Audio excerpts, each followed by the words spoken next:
Hi, I'm Linda Johnson from Marion Carnegie Library. Today I'm going to talk about some really neat books from set in the 1940s. The first one, which is my favorite of the lot, is called 10 Cents a Dance.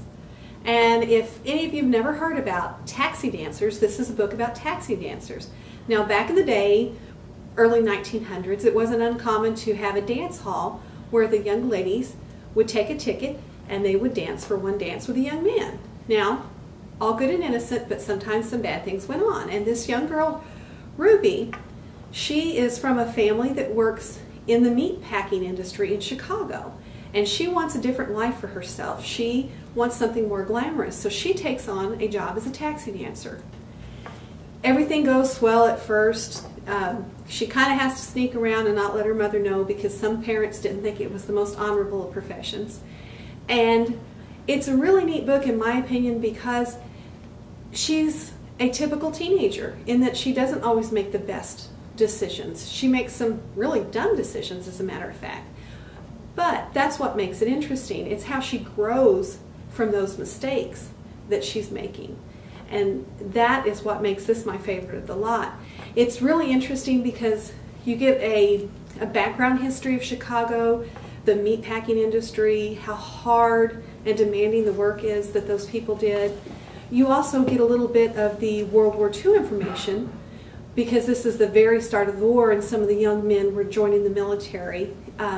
There's also a little bit about race relations with Ruby and some of her friends going to some of the African American clubs and listening to jazz, which was all the rage at the time, but seen as something that polite young ladies didn't indulge in.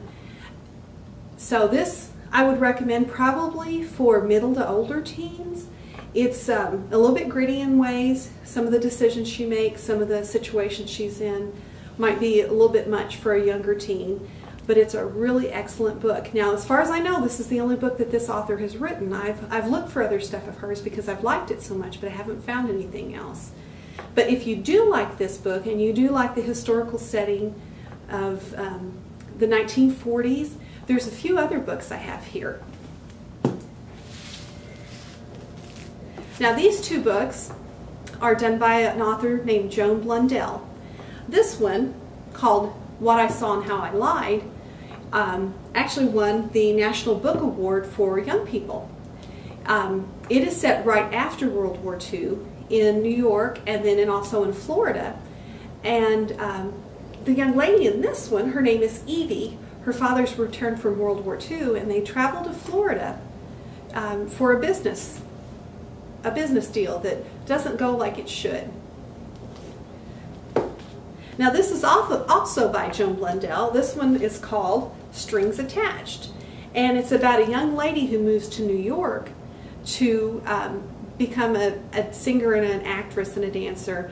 And she kind of gets caught up with the mob because somebody she knows introduces her to a young man whose father's a mobster. This one is really good. Now there are two more. These two are not a series. They just happen to be by the same author and set in the same era. And these two, however, are a series. The first one in this series is called The Girl is Murder. The author is Catherine Miller Haynes. And this one is called The Girl is Trouble. This is about a young lady in World War II whose father is away.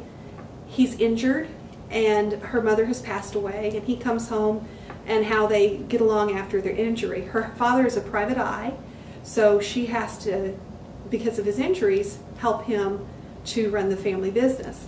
It kind of combines stories of the family with stories of her high school life. It's very interesting. So if you have young people interested in realistic historical fiction from the 1940s eras, these are some really good books. Thank you.